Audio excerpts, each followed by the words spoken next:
Es la zona más geoestratégica más importante del país, es la cintura, es la comunicación interoceánica, y lo que plantea el tren interoceánico, y lo plantea López Obrador desde el 2006, porque lo retoma de un proyecto que fue anunciado por Zedillo en el 96, porque la historia es larga, la historia de los intentos de apoderarse del Istmo de Tehuantepec es muy larga, va desde los aztecas.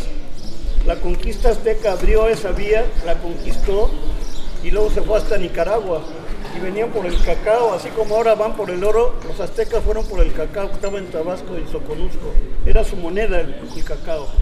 Y por las plumas, ellos no querían tanto el oro, sino plumas de quetzal, plumas de aves vistosas y sobre todo el cacao, y ellos abrieron la vía interoceánica, los aztecas, los mexicas. Luego fueron los zapotecas los que llegaron desde Oaxaca, expulsados por los mixtecas, y se aliaron con los aztecas, con la boda de la princesa y el príncipe, y sometieron a todos los demás pueblos. Por eso todos los pueblos del Istmo terminan en "ec", casi todos. Sanatepec, Tapanatepec, Metepec, Huitepec, todo es el cerro de Sanatepec. Son nombres aztecas y los nombres realmente originales fueron borrados, pero ahorita el riesgo, lo que ustedes son muy jóvenes y algunos no han recordado, es que López Obrador trae este proyecto desde el 2006. En el 2006 publicó su libro El Proyecto de Nación, con 26 puntos, y ahí pone el proyecto transísmico. Luego en el 2012 publica su proyecto de Nación, 100 puntos, el punto 33 es el proyecto transísmico. Y ahora lo retoma con todo el apoyo de los grandes inversionistas, y es el megaproyecto del Istmo. Tenemos todos los archivos de todos los proyectos, ya tienen ubicados a nivel de qué municipio y en qué comunidad van a colocar qué inversión. Y todo el eje es un tren bala de carga que en 10 horas cubre los 320 kilómetros, en 10 horas con todo y carga y descarga, modernizando los dos puertos. Ese es el proyecto eje, modernizar Salina Cruz, modernizar Coatzacoalcos, pero de forma tal de abrir, de dragar el mar para que entren buques, tanques, sobre todo petroleros, buques cisterna, y tienen que romper la rada y abrir el rompiolas mucho más fuerte de los dos puertos, para que entren los buques tanque y logren cargar y descargar barcos, mercantes y buques tanque de Coatza a Salina Cruz, 320 kilómetros en 10 horas. Es un tren bala sin paradas, sin estaciones, no es de pasajeros, no va a beneficiar a nadie, sino el proyecto es en 10 horas cruzar el Istmo de Coatza a Salina Cruz con una autopista que pretenden hacer, una autopista paralela con trailers, con contenedores, y ahí ofrecer un corredor de inversiones. Tienen ubicadas las inversiones: maquiladoras, plantas automotrices, yacimientos petroleros, minas. Y lo más grave, yo nada más quiero terminar este planteamiento, bueno, con dos cosas. No sé si sepan que el 12 de julio, viene siendo declarado presidente electo del día primero, el 12 de julio, sin avisarle a la nación, sin consultar a la nación, le manda una carta muy amorosa a Trump. López Obrador le manda una carta muy amorosa a Trump sin avisarle a la nación. Y es una carta muy entreguista y muy terrible. Esta carta, ¿dónde quedó? Yo la tenía ahorita aquí. Bueno, en esta carta que la tengo acá, le ofrece López Obrador directamente el Istmo de Tehuantepec a Trump, y le dice textualmente que le ofrece el Istmo de Tehuantepec a la inversión extranjera para producción eléctrica, minería, eólicos, aprovechar el viento, la luz, la energía, el territorio, la mano de obra, todo ofreciéndolo el Istmo de Tehuantepec a Trump. ¿Y esto qué implica? Va muy vinculado, compañeros. Si se hace un tren bala de carga con inversión extranjera a todo lo largo, con maquiladoras, con saqueo de minas, se va a militarizar la región, para eso está la Guardia Nacional.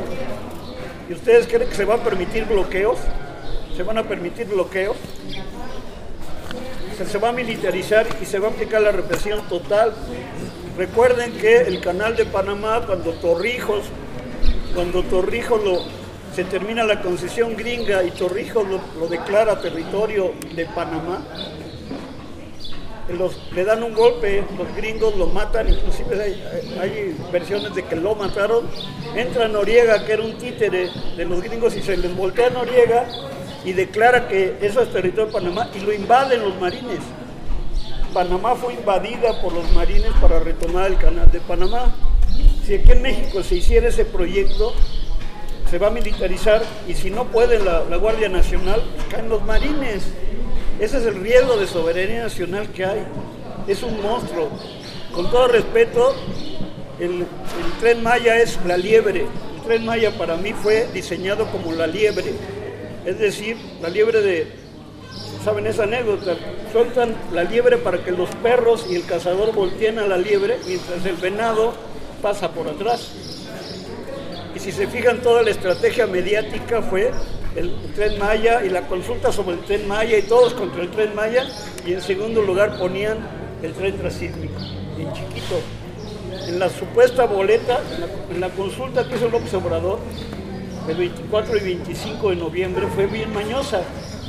Ponen una papeleta con 10 proyectos, los primeros 4 de inversión, los 6 siguientes de proyectos asistenciales, todo en una misma consulta, en una misma boleta. Y el primer punto es el Tren Maya, y el segundo chiquitito, el tren interoceánico. Y toda la prensa y todo el mundo se fue, la consulta del Tren Maya. Y el tren interoceánico ni siquiera se explica, no hay información. Y eso es bien peligroso porque no solo están los recursos naturales, los bienes naturales.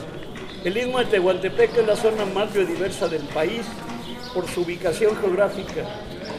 Su ubicación que une el norte con el sur, ahí se juntan la biodiversidad del norte con la biodiversidad del sur, se juntan, ahí confluyen. La biodiversidad de la zona húmeda del Golfo con la biodiversidad de la zona seca del Pacífico, ahí se unen. Están los ecosistemas más importantes del país en el Istmo de Tehuantepec. Es una zona de aves migratorias muy importante. En términos de... y hay 12 pueblos indígenas afectados, muy afectados.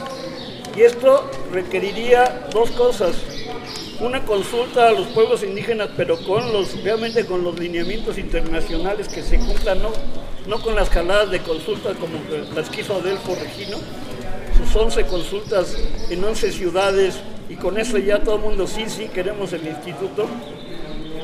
Una consulta realmente bien, pero no basta, porque no solo es los pueblos indígenas afectados, es el pueblo mexicano, los compañeros de Durango, de Baja California, de la Ciudad de México, todos vamos a estar afectados por ese proyecto del Istmo, porque es la soberanía nacional lo que está en juego.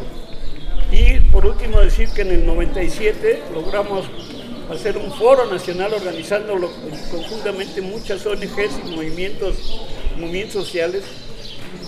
En el 97 nos juntamos en Matías Romero y sacamos una declaración que, si yo la tengo, esa declaración, porque nos juntamos más de 300 delegados en Matías Romero contra el megaproyecto del Istmo, sacamos una declaración que yo la tengo, que si hubiera oportunidad de leerla, le cambiamos la fecha y está vigente en este momento. Todo lo que dice esa declaración, le quitamos la fecha y está vigente en este momento. Es exactamente el mismo problema, el mismo intento, el mismo proyecto. Y el proyecto, repito, es el proyecto de Cedillo, tenemos todos los archivos, los sacamos, donde viene ubicado por municipio, viene ubicado por comunidad la inversión. Viene ubicado minería en tal lugar, proyecto de ecoturismo en tal lugar, proyectos de granjas camaranícolas en tal lugar, vienen determinados, ya tienen todo ubicado, la planta automotriz en tal lugar, las maquiladoras para armar equipos de computación y celulares en tal lugar, tienen ubicado todas las inversiones, tenemos los expedientes. Entonces es brutal este proyecto. Yo les invito a que veamos cómo organizar un nuevo foro, el Istmo es nuestro, a nivel nacional, porque insisto, esto requeriría un referéndum.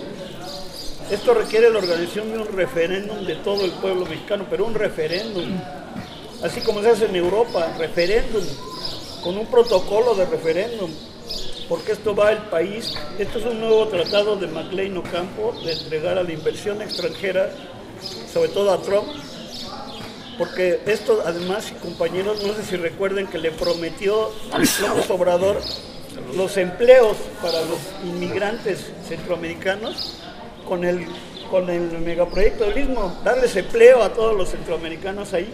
Es un muro sin tabiques. Este megaproyecto es un muro sin tabiques. Y eso le conviene mucho a Trump porque no le aprueban los tabiques.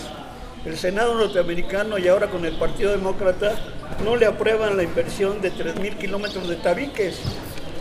Y en cambio acá, López Obrador, México le hace el juego sucio de correr la frontera sur. Vamos a recorrer la frontera sur de allá de Guatemala, de Chiapas y Belice y Quintana Roo, la vamos a recorrer al Istmo de Tehuantepec. Ahí va a ser la frontera, para que no pasen al norte. Con la Guardia Nacional, ahí se va a parar todos los migrantes, ahí los van a detener. Es un muro sin tabiques. Por eso Trump, tan bien amorosos, ni siquiera el problema de Venezuela ha dividido a López Obrador con Trump. O sea, México, al estilo Echeverría, del tercer mundo, está muy comprometido con las causas internacionales, muy progresistas, y pelearse con la OEA, el gobierno de López Obrador. Y con eso Trump, ni siquiera con eso rompen, se traen un amor. Ni siquiera con el problema de Venezuela ha roto López Obrador con Trump. Y eso nada más termino diciendo un dicho: dime con quién andas y te diré quién eres. Bueno, esto información lo tenemos aquí en USB para poder compartirlo. Y yo reitero que uno de los acuerdos sea organizar un foro nacional. El Istmo es nuestro, no de las empresas.